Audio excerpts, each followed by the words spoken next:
Shalom, shalom. Peace and blessings to everyone.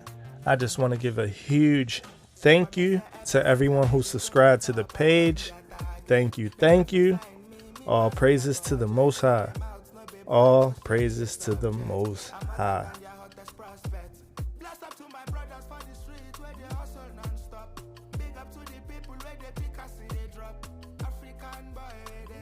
The Races of the Old World. A Manual of Ethnology by Charles L. Bryce. The Hausa, in the center of the continent and the finest province of Negroland, a black nation has been met with by travelers whose origin is traced with great probability through its language to the Semitic family. They are the Guber or Hausa speaking the Hausa language. Until this century, they possess an important empire in Katsina, Kano, and other neighboring provinces. Remains of the nation are found as far north as Aspen.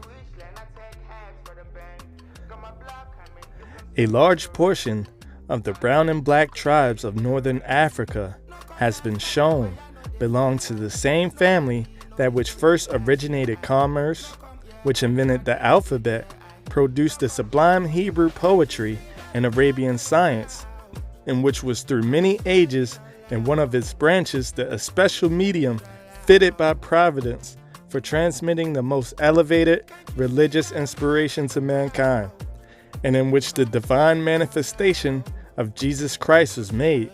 The Semitic Negro can certainly never be considered by the worshippers under a Semitic religion as inferior in blood to themselves.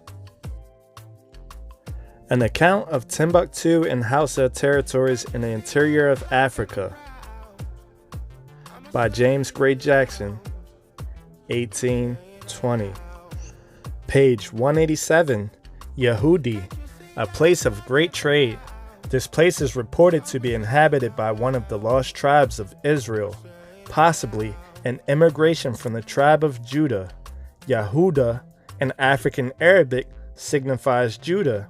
Yehudi signifies Jew. It is not impossible that many of the lost tribes of Israel may be found dispersed in the interior regions of Africa.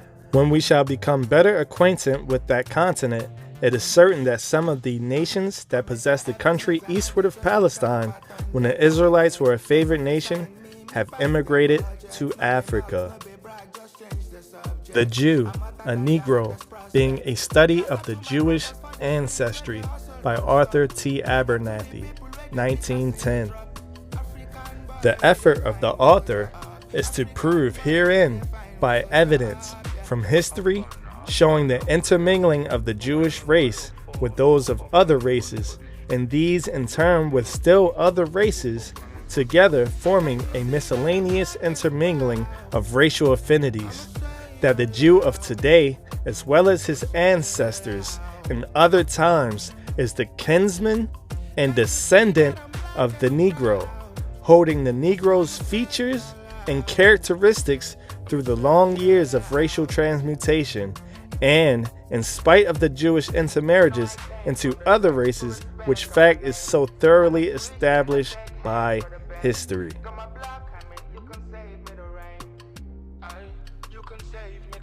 Dr. Maurice Fishberg, himself a Jew, an ethnologist, an anthropologist of wide repute, and others have proved that the ancient Jews were distinctly African in type. The general of the excavation and antiquities of Egypt declared that if their subjects were alive today, they could not fail to recognize their old sovereigns.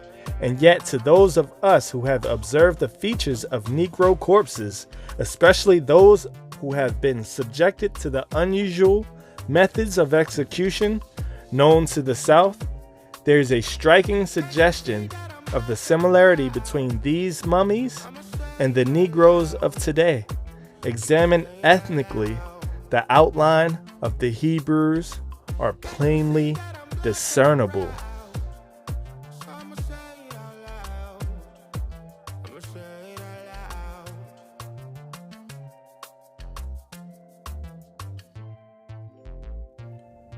The Destiny of Nations, as indicated in prophecy by the Reverend John Cummings, 1864. Dr. Moore, in his very learned and interesting work, The Lost Tribes, a work very suggestive of future scenes as well as illustrative of ancient facts, observes, there are multitudes of Jews in every variety of condition in the north of Africa, but there are probably more of the Hebrew race far within the interior, about Timbuktu and the Lake Chad, and still further to the south. To the latter we shall look for the traces of their connection with the lost tribes. It is well known that the Ga and other Negro tribes have numerous, well-marked Jewish characters in their religious observances. A paper by Mr. Hanson, a native preacher, read before the British Association of Science at Swansea, 1848, leaves no doubt of this fact. Now, unless we suppose that the Hebrews were derived from the interior of Africa, we must suppose that the Hebrews have penetrated there and thence diffused the elements of civilization. West African countries and peoples, a vindication of the African race by James Africanus, 1868.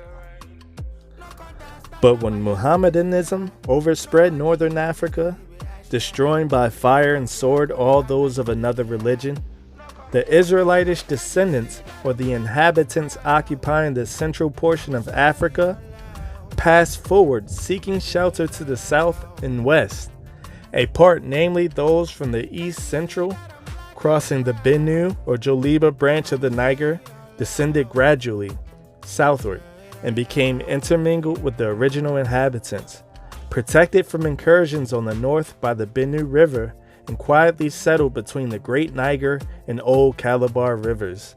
They remained in peace and grew from one generation to another in idolatry, but still leaving tangible proofs in the form of their religion of the Judaistic origin of the inhabitants. Ethnographic view of Western Africa. Judaism in northern and southern Guinea. We have already mentioned the existence of Jewish practices in Western Africa. Circumcision prevails in both North and South Guinea, but whether it is of Egyptian or Jewish origin, it is impossible to say.